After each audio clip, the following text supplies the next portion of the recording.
A capacidade, como as sociedades modernas veem o homem com uma capacidade quase que ilimitada de se reinventar e readaptar às condições adversas que nós mesmos criamos para o mundo em que vivemos.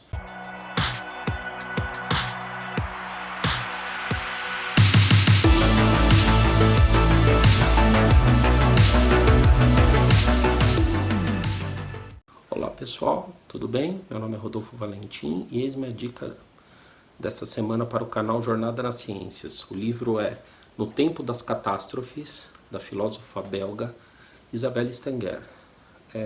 Stenger é uma filósofa que tem a sua formação inicial na Universidade Livre de Bruxelas. Ela é formada em Química e depois ela fez doutorado em Filosofia. Foi colaboradora do grande cientista e pensador Ilya Prigogine, e Stenger, nesse livro, fala sobre as questões das crises globais, por exemplo, a questão das mudanças climáticas, a escassez de recursos, as secas, sobre os organismos geneticamente modificados, né, que foram introduzidos no mundo nos anos 90, com a finalidade de aumentar a produção.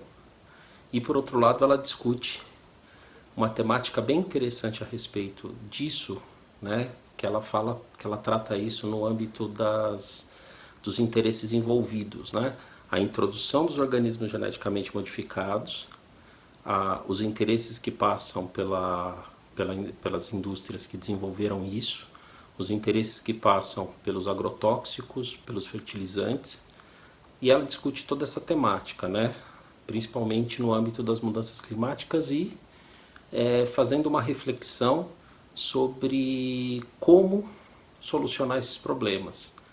O livro ele tem 17 capítulos curtos. É um livro bem interessante porque em cada capítulo ela discute uma temática e ela introduz o conceito de intervenção em Gaia, né, evocando a hipótese Gaia, que foi proposta por James Lovelock e por Lynn Margulis, né, que é a Terra como sendo uma espécie de organismo vivo, que a humanidade intervém sobre ela, né? E ela coloca a questão da reação, né, da Terra em relação a essa intervenção humana. Aí ela discute a questão dos nossos representantes, né, e de uma maneira bem interessante, né? Ela discute o aspecto, por exemplo, do Estado, iniciativa privada, né? Quando que o Estado age, e normalmente age em função do capital, do capitalismo. Ela discute um pouco sobre a questão marxista nesse livro, né? Colocando o marxismo, assim, fazendo uma crítica, né, do marxismo, da sua abordagem, mas uma crítica bem ampla, né? No sentido de colocar a seguinte questão: um outro mundo é possível, mesmo sabendo que nós beiramos um desastre que vem com as mudanças climáticas e a escassez de recursos.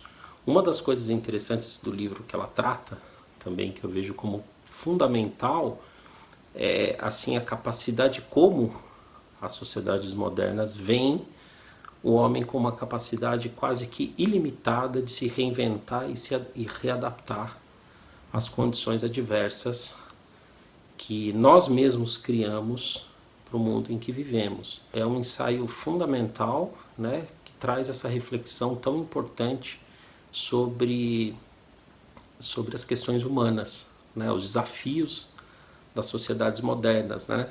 Aí tem um capítulo, nos últimos capítulos ela discute a questão da representatividade, a questão da tolice, da introdução muitas vezes de ideias que não fazem são ideias que não fazem bem à representatividade como um todo.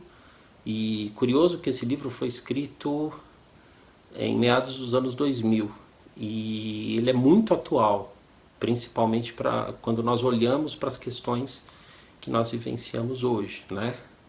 Essa questão da internet, das big techs, das fake news, da pós-verdade. Então o livro é muito atual e nos coloca em confronto com essas questões fundamentais, né?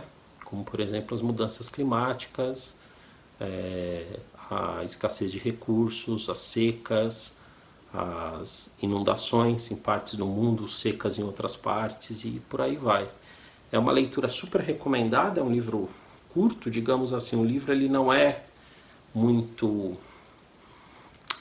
uma leitura muito fácil, muito simples, pois é uma filósofa, né? Mas é uma filósofa falando para os seus leitores, né? Esse livro é fundamental, vejo como um livro fundamental para o momento atual que nós vivemos. Então é isso, pessoal. Muito obrigado, nos siga, nos curta, compartilhe se você gostar e venha conosco nessa jornada.